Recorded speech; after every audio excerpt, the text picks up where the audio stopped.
아가 5장 7절.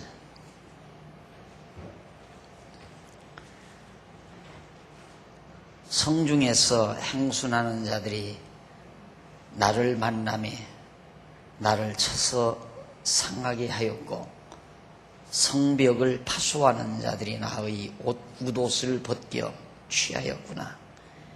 예루살렘 여자들아, 너희에게 내가 부탁한다. 너희가 나의 사랑하는 자를 만나거든 내가 사랑함으로 병이 낫다고 하려무나. 여자 중 극히 어여쁜 자야, 너의 사랑하는 자가 남의 사랑하는 자보다 나은 것이 무엇인가? 너의 사랑하는 자가 남의 사랑하는 자보다 나은 것이 무엇이기에 이같이 우리에게 부탁하는가? 9절까지 봉독했습니다.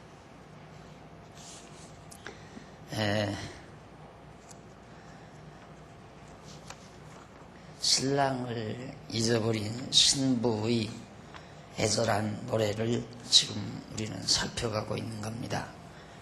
이러한 노래는 여호와 하나님을 배반하고 여호와 하나님을 떠난 이스라엘 남쪽 유다 백성들의 처절한 모습을 그린 그런 노래라고 지난 시간 말씀드렸습니다. 꿈속에 신랑이 찾아왔죠. 그런데 결국 신랑을 만나지 못했습니다. 그러자 5장 7절에 보면 이 신랑을 꿈속에서 찾아온 신랑을 깨어보니까 만나지 못하고 나서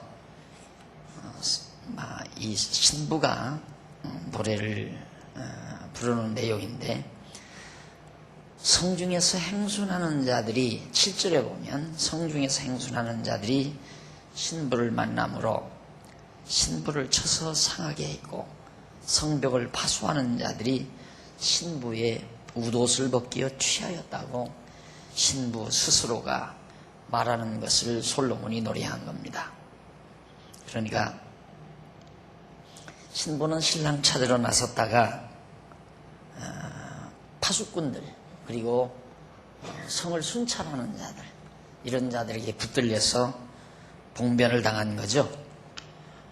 결국 그들에게 붙들려 심한 봉변을 당하고 상처까지 나는 그런 비참한 상황을 솔로몬이 신부의 처절한 모습을 노래한 겁니다. 이러한 노래의 역사적 배경은 94페이지 나옵니다. 4594페이지 제일 위에 오면 지금 이제 이 7절에 대한 역사적 배경입니다. 솔로몬 왕정 이후에 이스라엘 나라의 어두운 역사가 지속되는 동안 이스라엘 백성이 여호와 하나님을 찾으려 했지만 찾지 못하고 이방 대적들에게 수치를 당하기도 하고, 급기야 북쪽 이스라엘은 아수르에게 멸망을 당하고 남쪽 유다는 바벨론에게 침략을 당하여 사로잡혀가는 수치를 당하게 되죠. 그것이 역대하 10장부터 35장까지 그 내용이 나오는데, 결국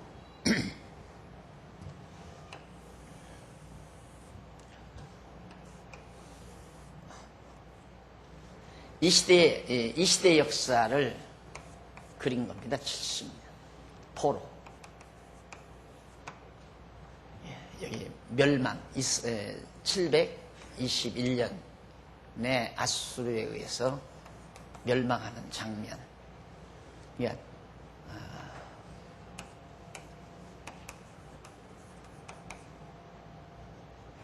솔로몬 말기에 나라가 갈라지고 남쪽 유다는 이제 하나님을 잃어버리죠. 북쪽 이스라엘은 결국 이방신을 섬기다가 멸망을 당하고, 남쪽 유다도 하나님을 잃어버리고 이방신을 섬기게 되죠. 물론 간간히 여호와 하나님을 찾습니다. 그렇지만 여호와 하나님을 온전히 붙들지 못하고 결국은 남쪽 유다도 바벨론, 이 포악한 민족에게 붙들려서 심한 고난을 70년 동안 그들이 겪게 되죠.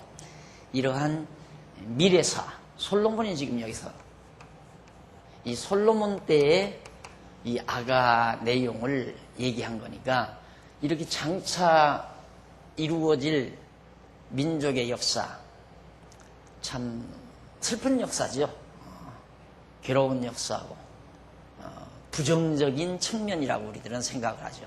그래서 우리는 항상 이분법적인 사고, 이것은 좋고 이것은 나쁘다, 이것은 긍정적이고 이것은 부정적이다, 이러한 이분법적인 사고가 우리를 평생 괴롭히는 겁니다. 그런데 솔로몬의 시각은, 지혜자 솔로몬의 시각은 이런 고난의 역사가 부정적인 상황으로 다가오는 게 아니라 이것을 애절한 신부의 아름다운 노래로 그렇게 승화해서 표현한다는 것. 인간 솔로몬 자신으로 보면, 이 신부 자신의 심정으로 보면 애절하죠. 신랑을 잃어버리고 혼자서 신랑을 찾아 나가서 헤매다가 못된 사람들을 만나가지고 봉변도 당하고 몸도 버리고 상처도 있고 얼마나 고통스러운 상황입니까? 그렇지만 솔로몬은 어디를 봤느냐면 그 신부가 신랑을 애절하게 찾으려고 노력하는 그 애태움, 그 부분을 아름답게 지금 묘사하고 있는 거죠. 그러니까 역사 자체는, 이스라엘 민족의 역사 자체는 크게 보면 고통스러운 역사 같지만은 이런 역사 속에서도 남쪽 유다 백성들은 여호와 하나님을 찾으려고 때때로 울부짖고 때때로 하나님 앞에 다가서고 하는 이러한 아름다운 모습, 그 부분이 굉장히 아름답게 비춰지기 때문에 이 역사 자체를 아름다운 노래로 표현할 수 있었다 하는 얘기입니다. 우리는 항상 어떤 사태를 볼 때 그 사태의 표피를 보면 안 돼요. 일이 일어나는 그 사건 표현 그 자체만을 보면 안 된다. 그 표현된 사건 이면에 아름다움이 있어요. 그 이면에 어떤 정말 정말로 긍정적인 측면이 있다 이 말이죠. 이런 부분들이, 예를 들면 우리나라가 외정치하에서 36년 동안 고통을 당했습니다. 그냥 고통당했다 그러면 우리나라 역사는 참 비운의 역사죠. 그 역사 자체만 보면 비운의 역사지만 그런 상황 속에서도 조국을 사랑하고 민족혼이 살아 움직여서 망명생활을 통해서도 나라를 되찾으려는 애절한 노력, 그리고 불타오르는 애국심, 이런 것들은 정말 어디서도 찾아보기 힘든 그런 아름다운 모습들이 담겨 있는 겁니다. 그러니까 솔로몬이 장차 자기 백성에게 나타날 이런 역사들이 다 괴롭고 고통스러운, 겉으로 보면 고통스러운 역사 같지만 이런 역사 과정을 통해서 이스라엘 백성들이 하나님을 찾아 방황하고 하나님을 만나기 위해서 정말 노력하는 그런 모습들을 아름다운 노래로 솔로몬이 읊었다고 하는 것은 바로 역사의 시면을 바라본, 그 역사의 깊이를 바라보는 시각을 솔로몬이 가지고 있었다라고 그렇게 표현할 수 있습니다. 그리고 그 다음에 이제 8절에 보면 이렇게 노래하죠. 8절에 보면 예루살렘 여자들을 향해 부탁한다고 하면서 자기의 사랑하는 신랑을 만나거든 자기가 사랑함으로 병이 났다고 좀 전해다오. 내가 지금 신랑을 만나지 못해서 내가 병이 났다. 내 신랑이 내 병이 나는 것을 좀 알았으면 좋겠다. 그것이 자기 마음의 전달. 그러니까 신부가 마음속에 깊이 간직하고 있는 그 뜨거운 사랑의 열정을 병난 것으로, 자기가 병이 난 것으로 신랑에게 전달하고 받던 그런 신부의 애절한 장면을 아름다운 노래로 표현을 한 겁니다. 자, 자기의 사랑하는 신랑을 만나거든 자기가, 그러니까 신부가 신랑을 사랑함으로 내가 병이 났다라고 부탁하는 그런 노래를 솔로몬이 부릅니다. 여기서 이제 예루살렘 여자들이라는 것은 솔로몬 왕을 사모하며 예루살렘 성 안에서 살고 있는 여자들을 말합니다. 아가서 3장 10절에 보면 예루살렘 여자들이 있죠. 그러니까 예루살렘 성 안에서 사는 많은 여자들이 대부분 많은 여자들이 솔로몬을 흠모하고 살았다. 그만큼 솔로몬에 대한 인기가 또 관심이 많이 있었던 걸 알 수 있습니다. 근데 신부는 신랑을 기다리고 사모하며 살아가다가 급기야 병이 났는데, 상사병이라고 그러죠. 상사병. 너무 애절하게 사랑하다 보면 병이 났는데 바로 이 신부가 그런 병이 났습니다. 이 사실을 신랑에게 좀 알려주고 싶었습니다. 그러니까 신부는 자기 혼자 예루살렘 성안을 다 뒤질 수는 없잖아요. 그러니까 예루살렘에 사는 여자들에게 어디서라도 내 신랑 되는 솔로몬을 만나거들랑 내가 신랑을 사랑함으로 병이 났다고 그 말 한마디 전해달라는 부탁을 하는 내용을 이렇게 노래로 담고 있죠. 아마 5월달에 뮤지컬 한다고, 몇 년 전입니까?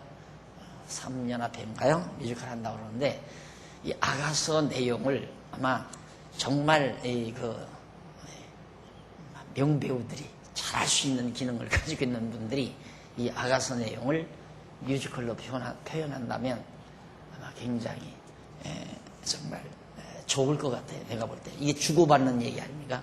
솔로몬과 신부, 그리고 여기 하나 또 나와요. 예루살렘 여자들, 그리고 삼자들. 예루살렘에 많은 여자들이 나오고 신부가 나오고 솔로몬이 나오고, 이게 등장 인물들이 나타나서 이제 주고받는 대화를 이렇게 시적인 표현으로 해놓은 거기 때문에 뮤지컬 하기에 가장 아주 좋은 그런 내용이 아닌가 이렇게 생각을 해봅니다. 성인 뮤지컬이죠. 자, 그래 이제 이 말을 전하고 싶은데, 그래서 신부는 솔로몬 왕을 사모하며 예루살렘에 살고 있는 많은 여자들에게 이 사실을 당부한 겁니다.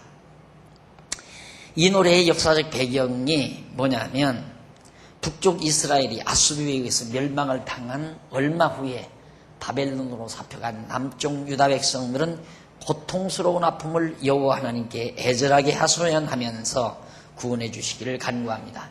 애가 다니엘 6장, 애가 에레미야 애가에 보면 막 슬픈 노래예요. 이게 이제 여기 포로로 잡혀갔을 때 이 고통, 그래서 막 구원받기를, 그러니까 에레미야 애가서 같은 걸 보면 애가는 처음부터 끝까지 기도입니다. 구원해달라는 기도, 날 좀 살려달라는 기도. 그러니까 병이 났다는 말은 생명의 위협을 느끼는 것과 같은 거거든요. 그러니까 지금 포로로 잡혀간 남쪽 유다 백성들이 자기의 이 처절한 처지를 좀 하나님께서 기억하시고 알아서 구원해 주기를 바라는 그런 심정을 바로 신부의 이런 애절한 모습으로 표현을 한 겁니다. 그 다음 이제 9절에 보면, 9절은 신랑 우월함에 대한 예루살렘 여자들의 질문에 대해서 노래하는 내용이에요. 솔로몬은 이렇게 말하죠. 여자 중 극히 어여쁜 자야, 너의 사랑하는 자가 남의 사랑하는 자보다 나은 것이 무엇인가? 너의 사랑하는 자가 남의 사랑하는 자보다 나은 것이 무엇이기에 이같이 우리에게 부탁하는가라는 예루살렘 여자들의 질문을 노래로 표현하는 거죠. 지금 이 대목은 예루살렘 여자들이 하는 대목입니다.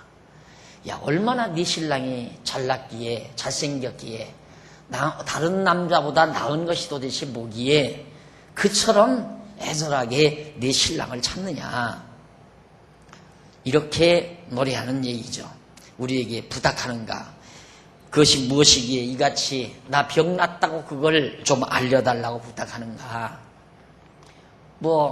신랑 떠나가 버렸으면 다른 남자하고 또 결혼해서 살면 되지. 뭐가 그렇게 네 신랑이 남들이 사랑하는 신랑보다 뭐가 그렇게 낫기에 꼭 그 신랑만 애써 찾으려고 노력하느냐 그 말이죠. 자, 이래서 이제 앞서 예루살렘 여자들이 신부가 자기 처지를 신랑에게 전달해달라는 부탁을 받고 이제 그렇게 노래한 겁니다. 이런 노래의 역사적 배경을 살펴보면 남쪽 유다의 역대 왕들 95페이지 위에서 네 번째 줄 나오죠.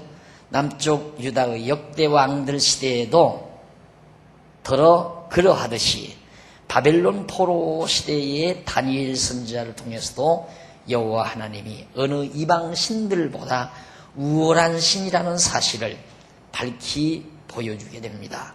역대상에서 에스라까지 나타나는 내용인데, 여기 이제 포로, 이건 이제 바벨론 포로죠. 그리고 포로민은 유대인이고, 그런데 바벨론은 이방신, 오직 여호와 하나님이죠. 그러니까 유대인들은 부득불 여호와 하나님만 찾는다 이 말이에요. 거기 바벨론의 포로로 잡혀가서도 예루살렘을 향하여, 다니엘 보십시오. 다니엘이 예루살렘을 향하여 매일 기도를 하죠. 예루살렘을 향해서 늘 기도하다가 다니엘이 붙들려가죠. 사자굴에 들어가고 불못불에 들어가고 그러잖아요. 그리고 다른 신에게는 절대 절하지 않습니다. 그러니까 이방인들이 이방인들이 섬기는 이방신보다 뭐가 그렇게 여호와 신이 잘났느냐, 위대하냐, 그 말과 같은 거예요. 그러니까 네 신랑, 술람리에 사는 여인, 신부야, 네 신랑이 남의 신랑보다, 남이 사랑하는 신랑보다 뭐가 더 우월하고 뭐가 더 잘났기에 우리한테 그것을 부탁하는가. 이 말은 유대인이 얼마나 간절하게 여호와 하나님만을 찾았는가.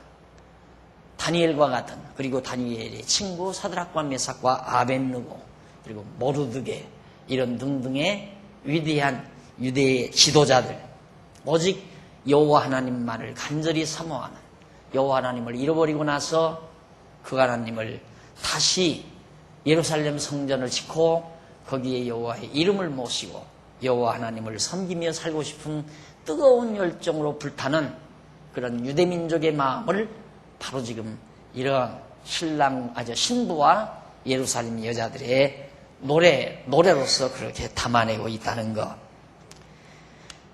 참, 이 솔로몬, 물론 지혜자니까 그렇지만, 하나님께서 주신 이 지혜자니까 그렇지만, 그 솔로몬의 그 구상이, 솔로몬의 그 구상, 그 시를 쓰는 그 구상, 이스라엘 민족의 역사를 배경 깔고 그것을 아름다운 노래로 부르기 위한 시의 구상, 내용의 구상이 탁월하죠.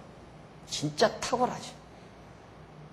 감히 일반 보편적인 문인들이 상상할 수 없는 그런 탁월한 구상으로 이스라엘 민족사를 아름다운 노래로 읊었다는 것은 참으로 어느 문학적 작품과 비교할 수 없는 월등한 깊이를 가지고 있다고 우리가 평하지 않을 수 없습니다. 자, 그 다음 이제 9절에 보면 9절 아니죠. 그래서 이제 지금까지 그렇게 신부가 신랑의 우월함에 대해서 그렇게 노래한 내용인데, 이러한 노래는 신랑을 잊은 신부에 대한 노래를 통하여 여호와 하나님의 변함없는 사랑을 찬양하는 거죠. 여호와 하나님의 변함없는 사랑을 찬양하는데, 그 창세전에 작정하신 뜻에 의해서 택한 백성을 사랑하시는 여호와의 변함없는 영원한 사랑을 문학적으로 노래하는 것으로서 나아가서는 여호와를 잊어버린 사랑하는 언약 백성을 버리지 아니하시고 찾으시는 여호와의 자비성을 찬양하는 겁니다. 그러니까 끝내 유대인들이 바벨론 포로로 잡혀간 유대인들이 끝까지 여호와 하나님을 저버리지 않고 70년 만에, 약속대로 70년 만에 다시 예루살렘에 돌아와 성전을 회복하고, 그리고 그 성전에 여호와의 이름을 모시고 거기서 여호와를 경외하며 섬기는, 그러니까 변함이 없었잖아요. 그동안 변함 없이 70년 어간도 변함이 없었지만 남북이 갈라져서 모진 역사 동안 모진 역사 과정에서 여러 가지 소용돌이가 있었으나 하나님은 여전히 다윗 왕국을 버리지 않고 끝까지 사랑하는 변함없는 하나님의 사랑을 여기서 그 노래 속에 담고 있다는 것을 우리가 알 수 있습니다. 자, 그 다음 이제 5장 10절로부터 16절 95페이지죠. 4595페이지 되보면 16절까지는 신랑의 아름다운 모습에 대한 신부의 아름다운 노래입니다. 신랑의 아름다운 모습에 대해서 신부가 계속해서 아름다운 노래를 부르는 내용이에요. 나의 사랑하는 자는 희고도 붉고 만 사람이 뛰어난다. 머리는 정금 같고 머리털은 고불고불하고 가마귀같이 검구나. 눈은 시냇가의 비둘기 같은데 젖으로 씻은 듯하고 아름답게 바뀌었구나. 뺨은 향기로운 꽃밭 같고 향기로운 푸른 덕과도 같고 입술은 백합화 같고 모략의 즙이 뚝뚝 떨어진다. 손은 황옥을 물린 황금 놀이개 같고 몸은 아로새긴 상아에 청옥을 입힌 듯하구나. 다리는 정금 받침에 세운 화반석 기둥 같고 형상은 레바논 같고 백향목처럼 보기 좋고 입은 심이 다니 그 신체가 사랑스럽구나. 예루살렘 여자들아, 이는 나의 사랑하는 자요 나의 친구일다. 뭐가 내 신랑이 뭐가 그렇게 잘났느냐? 다른 사람이 사랑하는 신랑보다 네 신랑이 어디가 그렇게 잘생겼느냐고 반문하자 그에 대한 답변으로 바로 이 술람미에 사는 여인 신부가 그 답변으로 자기 신랑을 아름답게 묘사하죠. 10절로 13절에 보면 바로 신랑 머리 부분의 아름다움에 대한 신부의 아가를 노래하는 내용입니다. 신부의 머리 부분.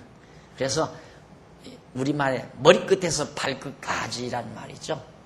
지금 이 신부가 머리끝에서, 솔로몬의 머리끝에서부터 발끝까지 하나하나 노래에 담습니다.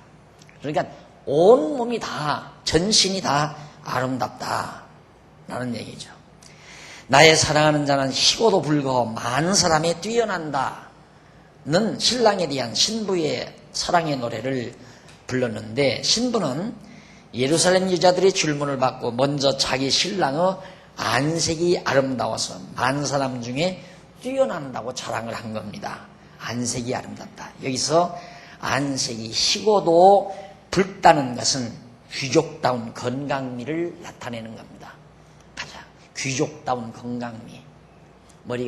얼굴이 희면서도 붉은 빛이 돋는 이것이 귀족의 아름다운 형국을 밝혀주고 있는 거죠. 그러니까 그만큼 아름다운 신랑의 모습을 노래하고 있습니다. 그 다음 이제 솔로몬은 귀족답게 아름다운 신랑에 대한 신부의 아가를 노래했는데, 그리고 머리는 정금 같고 머리털은 고불고불하고 까마귀같이 검다라고 자랑을 합니다. 다시 말하면 조각한 순금처럼 잘생긴 신랑의 머리. 순금을 조각을 하면 아름답잖아요. 신랑의 머리 부분이 그렇게 아주 또렷하고 아주 윤곽이 분명한 그런 아름다운 머리 모습을 간직하고 있다는 것을 밝혀줍니다. 그러면서 머리와 검은 빛깔의 고불고불한 고불고불한 결, 파마한 것처럼 가진 신랑의 머리털에 대해서 신부가 자랑하는 것을 솔로몬이 노래하죠. 그리고 이어서 눈은 시냇가의 비둘기 같은데 젖으로 씻은 듯하고 아름답게 바뀌었구나 라고 자랑합니다.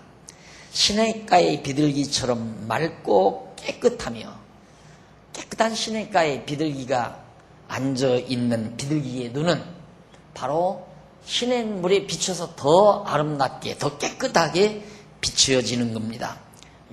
결국 눈이 깨끗한 모습, 눈은 마음의 창이라고 그러죠.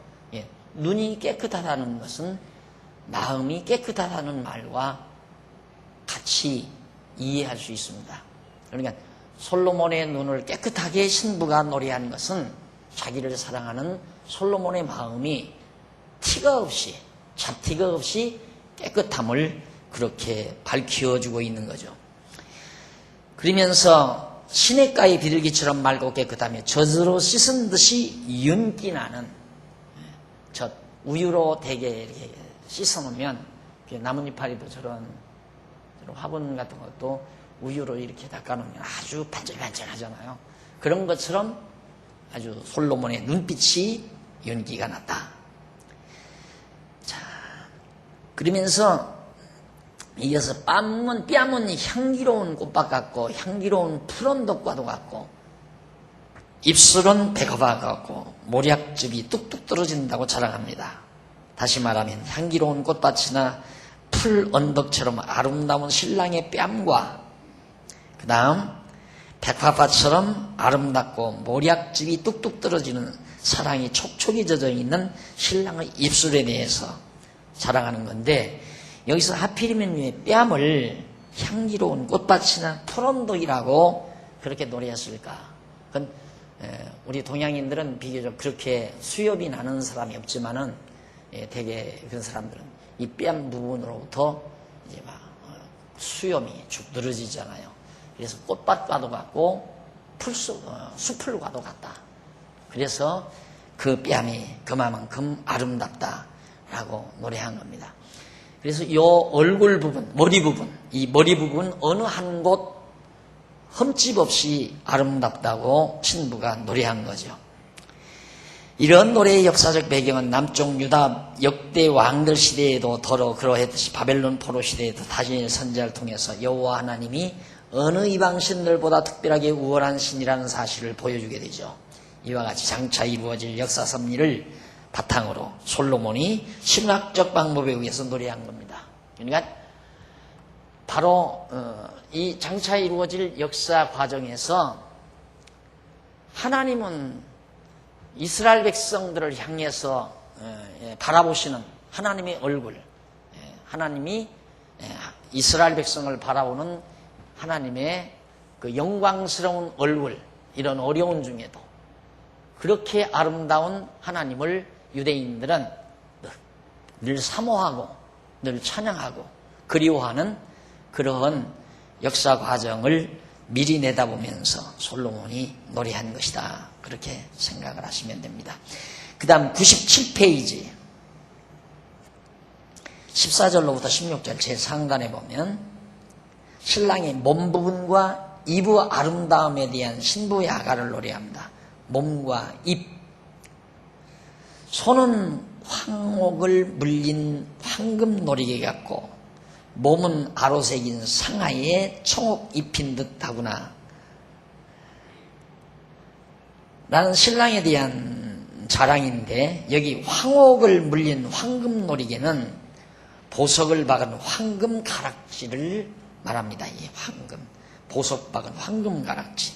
그리고 아로새긴 상아에 청옥을 입힌 듯이란 말은 튼튼하게 잘생긴 아름다움에 대한, 아로새긴 상아가 굉장히 튼튼하잖아요. 상아, 코끼리 이빨입니다. 굉장히 튼튼한데 그렇게 잘 새겨서 만든 튼튼한 그런 아름다움, 잘생긴 그런 이제 모습을 아로새긴 상하에 청옥을 입힌 듯하다, 그렇게 표현을 한 거고요. 보석 박은 황금가락지처럼 아름다운 신랑의 손과 아로새긴 상하에 청옥을 입힌 듯이 튼튼하게 잘생긴 아름다운 신랑의 몸매에 대한 신부의 사랑을 솔로몬이 한껏 지금 노래하고 있는 겁니다. 물론 자기를 찬양하는 것, 이 노래에서는 신랑인 자기를 찬양하는 것 같지만은 그것이 바로 지혜의 근원이신 여호와 하나님을 찬양하는 찬양을 배경 깔고 하는 내용이라는 것 우리가 염두에 두시면 되겠습니다. 그리고 다리는 정금 받침에 세운 화반석 기둥 같고 형상은 레바논 같고 백향목처럼 보기 좋다고 자랑합니다. 여기 정금 받침에 세운 화반석 기둥, 아주 견고하게 세워진 아름다운 기둥을 말합니다. 정금에다가 아주 화려한 정금, 값비싼 정금 위에다가 화반석이라고 하는 하나의 보석이죠, 이것도. 그런 기둥을 세우는 것처럼 자기 신랑의 다리가 바로 그렇게 아름답다. 그리고 레바논은 아주 특출함을 표현합니다. 레바논 가장 높은 산이거든요. 가장 특출한 모습. 그리고 백향목은 고귀함. 그러니까 자기 신랑을 아주 레바논 같고 레바논의 백향목 같다. 아주 특출하게 잘생긴 그런 고귀한 존재다 라는 얘기입니다. 그래서 그 가나안 땅에 레바논 산은 저 북쪽에서 자리 잡고 거기 산에서 흘러내리는 강물이, 시냇물이 가나안 전역을 쫙 적신다고 그랬죠. 그러니까 가나안 땅에서, 이스라엘 팔레스타인 땅에서 가장 두드러지게, 우리나라에서 이제 가장 두드러진 산이 백두산이듯이 이스라엘 땅에서 가장 두드러진 산이 바로 레바논 산입니다. 그리고 그 산에서 자라는 백향목이 가장 아름다운 나무고요. 그래서 자기 신랑을 그런 백향목 또는 레바논으로 묘사를 한 거죠. 그리고 입은 심이 단이 그 전체가 사랑스럽구나.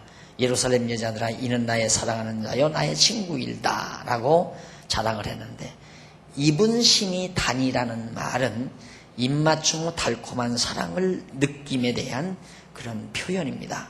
그리고 그 전체가 사랑스럽구나 라는 말은 앞서 말한 신랑의 머리와 몸 전체 어느 부분, 몸통과 팔 그리고 다리, 전신이 다 아름답다는 그런 말로 표현이 됩니다. 이렇게 솔로몬이 자기 신부가 신랑을 마음껏 예루살렘 여자들에게 자랑을 합니다. 이는 역사적 배경을 살펴보면 남쪽 유다가 바벨론에 사로잡혀가 있는 선지자 다니엘 시대에 다니엘과 세 친구의 불못불 사건이나 다니엘을 사자분 사건, 우리 잘 알죠? 그런 등을 통하여 택한 백성이 사랑하고 경외하는 여호와 하나님이 이방 어느 나라의 신들과 비교할 수 없을 만큼 탁월한 유일신이심을 보여주고 있습니다. 자, 이 바벨론에 잡혀간 이제 다니엘과 사드락과 메삭과 아벳느고가 이제 여호와 하나님 말을 경외하다가 다니엘은 사자굴에 들어가고 세 친구들은 불못불에 들어가잖아요. 그런데 거기서 살아나요. 불못불에서도 살아나고 사자굴에서도 살아나고. 그러니까 바벨론 신이 아무것도 아니라 이거죠. 가장 탁월하고 가장 특수하다, 특출하다. 누가? 여호와, 유대인들이 섬기는 여호와 하나님이 최고라는 사실을 하여튼 가장 최상급의 표현으로 지금 이렇게 노래한 겁니다. 그러니까 그 이상 유일무이한, 오직 하나밖에 없는, 둘이 있을 수 없는, 오직 하나밖에 없는 하나님이시다. 뭐가 그렇게 네 신랑이 잘났니? 하고 묻는 예루살렘 여자들에게 아무것도 비교가 안 된다. 최고로 잘났다 이 말이에요. 유일무이한 존재다. 이런 표현에서 바로 노래를 부른 겁니다. 그러니까 사드락과 메삭과 아벳느고가 그 바벨론 신에게 절만하면 그런 죽음을 당할 필요가 없어요. 또 뿐만 아니라 그 하만에게 같은 에스더, 모르드게, 이 사람들도 오직 여호와 하나님만을 경외하고 사는 그런 모습들을 우리가 바라보면 얼마나 저렇게 정말 바벨론 포로 중에도 유대인들이 하나님을 얼마나 위대한 존재로 알고 있었는가를 짐작할 수가 있는 거죠. 이런 부분이 바로 아름다운 것이다. 그렇잖아요.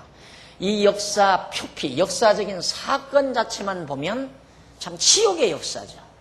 그러나 이런 역사 과정 속에서도 오직 가장 뛰어나고 가장 탁월한 존재이신 유일무이한 여호와 하나님만을 사모하는 유대인들의 그 마음만은 참으로 아름답지 않을 수가 없죠. 그래서 그 중심을 아름다운 노래로 노래한 겁니다. 이것이 솔로몬이 바라보는 시각이었어요. 솔로몬은 이스라엘 장차 이루어질 역사를 어느 부분을 봤는가? 이 못된 바벨론 사람들, 우리 민족을 이렇게 잡아다가 70년 동안 고생을 시키구나. 나쁜 사람이구나. 못된 사람들이구나. 이런 식의 표피를, 역사의 표피의 시각에, 눈에 초점을 맞춘 게 아니라 그런 와중에서도 여호와 하나님만을 바라보고 유일무이한 여호와 하나님만을 내세우고 여호와 하나님을 끝까지 사모하는 유대인들의 그 아름다운 마음을 아름다운 노래로 표현했다는 것은 참으로 우리를 놀라게 하는 그 부분이라는 사실을 알 수 있습니다. 우리가 세상 살면서 항상 우리는 사건의 겉을 보잖아요. 사건의 겉. 누가 내 돈을 떼먹고 도망갔다. 나쁜 놈이다. 그놈 때문에 내가 이렇게 고생 많이 한다. 이게 사건 자체, 그 사건 자체만을 바라보고 거기에 한풀이를 하고 그것 때문에 원한을 맺고 그것 때문에 한 맺힌 삶을 우리가 보통 살거든요. 그러나 하나님께서는 그런 과정을 통해서 나로 하여금 전적으로 여호와 하나님만을 의지하게 만들고 어느 그 무엇보다도 여호와 하나님을 가까이 찾게 만드시는 그 아름다운 부분을 우리는 놓치는 경우가 많다고 말이에요. 그래서 찬송보다는 원망이 나오고 정말 하나님께 감사보다는 우리가 불평불만이 나오게 되고 사랑보다는 미움이 앞서게 되고 이런 것들이 모두가 다 우리가 역사를 바라보는 우리의 삶의 현장을 보는 우리의 시각에 문제가 있는 것이다. 여호와 하나님을 사랑하는 자의 시각은 언제나 어떤 사건이든지 아름답지 아니한 사건이 없습니다. 어떤 일이든지 하나님 중심으로 바라볼 때 그렇다는 얘기죠. 하나님의 택한 백성들에게는 모두가 다 아름다움의 역사. 내가 예를 그전에도 들었잖아요. 학교 다닐 때 그 선배 중에 여학생 하나가 있었는데 다리 하나가 절었어요. 그런데 한 번은 나한테 그래요. 우리 아버지는 자기하고 남자 동생 하나를 낳았대요. 그래서 남매를 이루는데 지금 동생이 어느 철공소집에 지금 종업원으로 가 있다는 거예요. 대학을 나왔는데.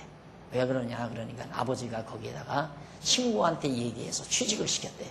그리고 절대 월급 많이 주지 말고 용돈만 조금씩 주라고. 그래가지고 가끔 거기를 가다 보면 눈물이 난대요. 남동생이 너무 고생하는 걸 보고 손이 막 시커멓게 이 기름이 묻어가지고 막 손이 다 겨울에 그 쇳덩어리를 겨울에 기름으로 씻고 하니까 얼마나 손이 엉망이겠어요. 그런 모습을 보면 자기가 속에서 막 끓어오르는 눈물이 불쌍히 여기는 눈물이 그렇게 난다고 그러면서 나한테 하소연사 막 그런 얘기를 하더라고요. 바로 그런 부분이에요. 우리가 그 상황 자체만 보면 슬픈 장면이죠. 괴로운 장면이고. 그러나 아버지의 깊이 있는 아들을 사랑하는 깊이 있는 뜻이 얼마나 아름답습니까? 그 아들로 하여금 고생이라는 걸 알게 하고 돈의 소중함을 깨닫게 하려는 아버지의 뜻깊은 마음이 그 사건 속에는 담겨 있다 이거죠. 그걸 바라보면 도리어 아들의 입장에서 아버지에 대해서 한없는 존경심과 아버지에 대한 고마움을 간직해야 되지만은 깊이가 없는 시각이라면 아버지 원망하고 아버지가 내 아버지가 진짜 아닌 거 아닌가, 이웃 사람들이 그러는데 다리 밑에서 날 주워다 길렀다던데 정말일까, 이렇게 아버지를 의심하거나 어머니를 의심할 수 있는 그런 상황 아니겠어요? 돈 없는 것도 아니고 돈도 많대요, 아버지가. 이게 많은 돈을 아들에게 물려줘야 되겠는데 아들이 고생을 모르고 돈을 모르면 안 되니까, 그래서 대학 졸업하자마자 철공소 종업원으로 그렇게 취직을 시켜서 친구가 경영하는 철공소에다가, 나는 항상 그 얘기가 가끔 생각이 나서 이런 강의를 하다 보면 가끔 그 얘기를 하게 됩니다. 하나님도 마찬가지예요. 하나님이 정말 바벨론 포로로 보냈다고 해서 정말로 하나님이 미워서 고생시키려고 보냈겠습니까? 그러지 않잖아요. 이런 포로 과정을 통해서도 이스라엘 유다 백성들로 하여금 하나님의 뜨거운 사랑을 깨닫고 하나님 앞에 더 다가서게 만드시려는 하나님의 깊으신 뜻이 저런 역사 속에 담겨져 있기 때문에 솔로몬은 그걸 바라보고 이런 역사를 아름다운 노래 속으로 노래로서 표현할 수 있었다. 이것이 바로 지혜자의 역사에 대한 시각이었다라는 것을 다시 한번 강조해 드립니다. 자, 그 다음 이제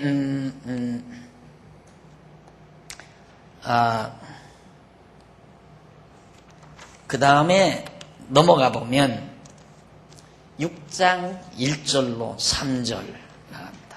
98페이지 중간쯤 보면 1절로 3절에 보면 신부가 돌아간 신랑을 찾는 것에 대한, 신부가 돌아간 신랑을 찾는 것에 대한 아가. 꿈속에서 신랑이 이렇게 왔었잖아요. 왔다가 돌아갔단 말입니다, 신랑이. 그래서 못 만났거든요. 거기에 대한 노래예요. 여자 중 극히 어여쁜 자야, 너의 사랑하는 자가 어디로 갔는가? 너의 사랑하는 자가 어디로 돌이켰는가? 우리가 너와 함께 찾으리라. 나의 사랑하는 자가 자기 동산으로 내려가 향기로운 꽃밭에 이르러서 동산 가운데서 양떼를 먹이며 백합화를 꺾는구나. 나는 나의 사랑하는 자에게 속하였고 나의 사랑하는 자는 내게 속하였다. 그가 백합화 가운데서 그 양떼를 먹이는구나 라고 노래한 내용입니다. 자, 여기서 바로 이 본문은 신부가 돌아간 신랑을 찾는 것에 대한 아가를 노래한 건데, 예루살렘 여자들이 여자 중 극히 어여쁜 신부에게 사랑하는 신랑이 어디로 갔으며 어디로 돌이켰는지를 함께 찾아보겠다고 말하는 거죠. 야, 그러면 너희 신랑 만나면 사랑함으로 병났다고 전해달라며, 그러면 너희 신랑 어디로 갔느냐? 어디로 갔기에 그렇게 부탁하라는 얘기냐? 하고 예루살렘 여자들이 신부에게 반문을 한 겁니다. 야, 그렇게 잘난 신랑이 그러면 어디로 갔다는 얘기냐? 그런 얘기죠. 그러면서 나의 사랑하는 자가 자기 동산으로 내려가 향기로운 꽃밭에 이르러서 동산 가운데서 양떼를 먹이며 백합화를 꺾는 거라고 한 신부의 아가를 솔로몬이 노래한 겁니다. 그러니까 요 1절에서 3절까지는 예루살렘 여자들이 어디로, 너희 신랑이 어디로 갔느냐라고 물으니까 그에 대한 답변으로 신부가, 내 사랑하는 신랑은 어디로 갔느냐 하면 향기로운 자기 동산, 자기의 동산, 자기가 거처하는 거기에 가서 향기로운 꽃밭에 이르러 동산 가운데서 양떼를, 그러니까 전원이에요, 전원. 솔로몬이 큰 전원 생활을 하는데 그 꽃밭도 있고 화단도 있고 그리고 정원도 있고 그 곁에는 양떼들을 먹이는 그런 목장도 있고, 근데 이런 양떼를 먹이면서 백합화를 지금 꺾고 있다, 꺾고 있을 것이다 이 말이죠. 쉽게 말하면 꺾는구나 라고 그렇게 노래한 신부의 노래입니다. 여기서 자기 동산은 전에 솔로몬이 쾌락을 누리기 위해 만들어 놓은 정원을 말하죠. 우리가 전도서 3장입니까? 거기 보면 솔로몬이 도대체 쾌락이 무엇인가? 전도서 2장인가요? 2장에 보면 쾌락이 무엇인가를 알고자 해서 정원을 만들어보고 연못도 파고 고기도 길러보고 많은 짐승 그리고 아름다운 나무들을 사다가 다 길러보기도 하고 그리고 그 모든 것을 가꾸기 위해서 많은 종독을 누려보고 많은 양떼들도 소떼들도 목장 사흘도 크게도 해보고 했던 거기거든요. 그러니까 그 정원으로 솔로몬이 갔을 거다 이 말이에요. 전도서 2장 4절 5절에 나오네요. 그리고 여기 양떼는 솔로몬이 만든 목장에서 자라고 있는 양떼를 말하고 그리고 백합화를 꺾는구나라는 말은 신부의 사랑의 향기를 그리워하고 있다는 시적 표현입니다.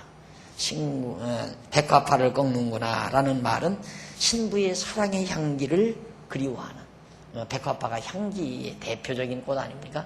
그러니까 그 향기가 좋은 꽃은 신부에 대한 하나의 상징적인 존재거든요. 그래서 이 백합화를 꺾는다는 말은 지금 그 동산에 가서 내 신랑은 나를 심히 기다리고 있을 거다라는 그런 의미가 담겨져 있습니다.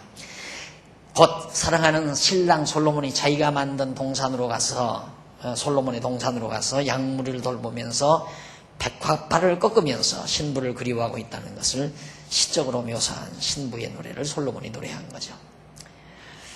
그래서 이 지금 여러분들이 가지고 있는 이 교재를 보면 어느 구절은 누가 한 말인지 그것이 무슨 뜻인지가 명확하게 다 나오죠.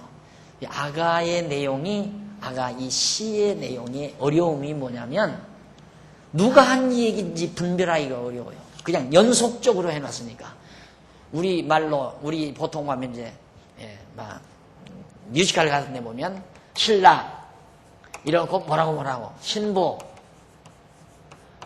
이렇게 또 뭐 여인들 이렇게 써놨으면 아주 쉽죠. 성경도 그렇게 써놨으면 쉬운데 이게 없어요. 이게 없고 그냥 연이어서 써놔버렸기 때문에 도대체 어떻게 보면 신랑이 한 얘기 같고 어떤 때는 단수를 쓰고 어떤 때는 복수가 나오고 이러는 통에 이 아가 내용이 어렵다고 보통 얘기를 합니다. 그런데 그게 깔끔하게 다 정리가 돼서요. 여러분들이 지금 아주 쉽게 여러분들은 아가를 아주 쉽게 지금 공부하고 계시거든요. 그 이유는 이제 하나하나 분석을 해서 정리를 해놨기 때문에 여러분들이 쉽게 공부할 수 있게 된 겁니다. 그리고 나는 나의 사랑하는 자에게 속하였고 그러잖아요. 그리고 이어서 나는 나의 사랑하는 자에게 속하였고 나의 사랑하는 자는 내게 속하였다. 그가 백합화 가운데서 그 양떼를 먹이는 거라라는 신부의 아가를 솔로몬이 노래합니다. 그러니까 지금 내 신랑이 어디 있다 명확하게 얘기하잖아요. 알아요. 지금쯤이면 내 신랑이 어디에 날 우리들어 그렇게 얘기하냐 보면 병났다고 그 말 전해달라는데 내 신랑이 어디쯤 있을 것 같냐 그러니까 이렇게 자기 동산으로 가서 지금 이러고 있을 것이다. 신부가 상상하고 있다는 말입니다. 그래서 우리가 보통 서로 전화를 했을 때 제일 먼저 자기도 모르게 지금 어디야? 라고 묻잖아요. 어디야? 어디 있어? 뭐해? 이렇게 묻는데 그렇게 전화 예법이 아니라대요. 또 그거 하나하나 형사가 사실 확인하는 것 같아가지고 기분 나쁘는데요. 딱 전화하면 또 어디냐 거기. 애들도 그런다. 애들도 지금 사실은 학교 공부하고 나오다가 어디 지금 만화가게에 들렸는데 전화를 딱 해가지고 너 지금 거기 어디야? 그러면 친구 집 이렇게 나와야 되는데 만화가게라고 할 수가 없잖아요. 그런 전화를 하는 건 안 좋다고 그런 얘기를 하지만은 실상 사랑하는 사람들끼리는 서로 궁금해하는 것이 바로 그거 아닙니까? 어디서 지금 무엇을 하고 있을까? 가장 궁금해하는 부분이죠. 그래서 이 신부가 바로 자기 신랑이 어디에서 지금 무엇을 하고 있다는 것을 정확하게 말해주고 있습니다. 그러면서 이제 바로 그는 나에게 나는 그에게 속했다. 그가 백합화 가운데서 양떼를 먹인다. 이는 신부와 신랑이 서로 사랑하고 있는데 신랑이 신부의 사랑을 그리워하면서 거느리는 자들을 돌보고 있다는 뜻을 사실적으로 묘사한 신부의 아가를 솔로몬이 노래한 겁니다. 그러니까 속했다.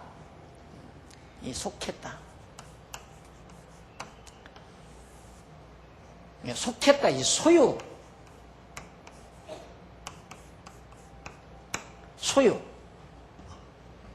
거기에 나는 그 사람에게 속했다. 소유가 됐다. 그 말이거든요. 여기서 표현이 참 아름다운 것은 자기는 솔로몬에게 속할 뿐만 아니라 솔로몬이 내게도 속했다. 그러니까 누가 주가 아니라 주종 관계가. 그러니까 부부의 관계는 주종 관계가 아니라 하나라는 거죠. 주종. 남편이 주가 되고 아내가 거기에 종속된 존재가 아니다. 거꾸로 얘기해요. 이렇게. 나는 남편에게 속하고 남편은 내게 속했다.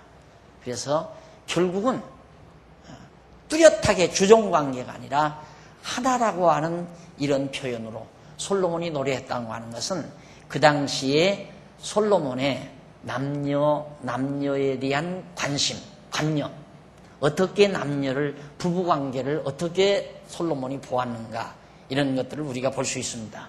그래서 하나님과 우리의 관계도 우리는 하나님은 주인이시고 우리는 종이 되는 게 아니고, 하나님은 아버지시고 나는 아들이고, 부자의 관계는 이게 주종 관계가 아니에요. 완전히 아버지 안에 존재하는 거고, 아들과 아버지는 하나가 되지는 거고.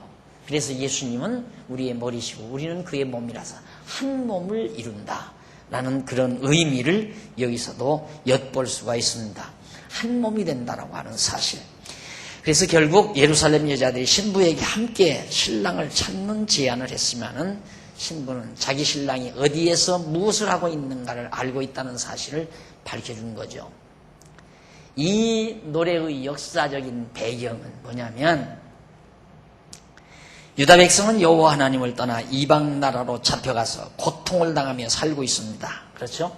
바벨론에 잡혀가서 고통당하며 살고 있는데, 여호와 하나님께서는 여전히 유다 왕국을 비롯해 예루살렘 백성을 아주 버리지 아니하시고 다시 왕국을 회복해 주시죠. 이러한 장차 이루어 주실 섭리의 바탕을 두고 솔로몬이 시문학적 방법에 의해서 노래합니다. 그러니까 백성들은 여전히 바벨론에 가서 포로 생활을 하고 있지만은, 하나님은 여전히 변함없이 다윗 왕국을 버리지 않고 아직 그 다윗 왕국을 사랑하고 관심을 두고 또 지키시고 다윗 왕국을 섭리하시는 하나님의 그 섭리를 바로 이런 방법으로 솔로몬이 노래했다라는 것을 여러분에게 말씀을 드리면서 오늘 강의 여기서 마무리합니다. 다음 시간 6장 4절로부터 신부를 찾는 신랑의 노래를 여러분들에게 소개해 드리겠습니다. 이제 신부가 신랑을 찾아 헤맸지만 못 찾죠. 결국은 어떻게 되는가? 신랑이 신부를 찾아 나섭니다. 바로 이것이 기독교의 핵심입니다. 인간이 신을 찾을 수가 없어요. 인간의 노력으로 신을 찾을 수 없어요. 신이 인간을 찾아오는 것. 이방 종교들은 인간이 신을 찾아갑니다. 그러나 기독교는 인간이 신을 찾는 게 아니라 하나님이 인간을 찾아온다. 그런 의미에서 다음 시간부터 강의될 신부를 찾는 신랑에 대한 노래는 매우 깊이가 있는 내용이라고 그렇게 생각을 하면서 오늘 강의 마무리합니다. 기도하십시다. 자비로우신 하나님 아버지, 은혜와 사랑을 감사합니다. 하나님께서 우리를 얼마나 사랑하시는가를 다시 한번 확인할 수 있었고, 우리가 하나님을 어떻게 사모하며 사랑하는가도 다시 한번 저희들이 기억할 수 있게 하심을 진심으로 감사합니다. 우리는 때때마다 하나님 여호와를 잊어버리고 살 때가 많습니다. 하지만 우리 하나님 떠나서 살 수 없는 존재고, 우리는 하나님의 소유라는 사실, 그리고 우리 안에 하나님이 와 계셔서 우리를 주관하시고 다스리시고 이끌어 가신다는 이 확실한 사실을 다시 한번 깊이 깨닫게 하시사 하나님을 영원히 경외하며 하나님의 영원한 사랑 안에서 사는 슬기롭고 지혜로운 종들이 되도록 인도해 주시옵소서. 돌아가는 발길을 지켜주시고 주 안에서 다시 만날 때까지 주의 평강이 귀한 종들과 가정 위에 함께 하시옵시기를 비오며 예수님의 이름으로 기도드립니다. 아멘. 하늘에 계신 우리 아버지, 이름이 거룩히 여김을 받으시오며 나라의 마옵시며 뜻이 하늘에서 이룬 것 같이 땅에서도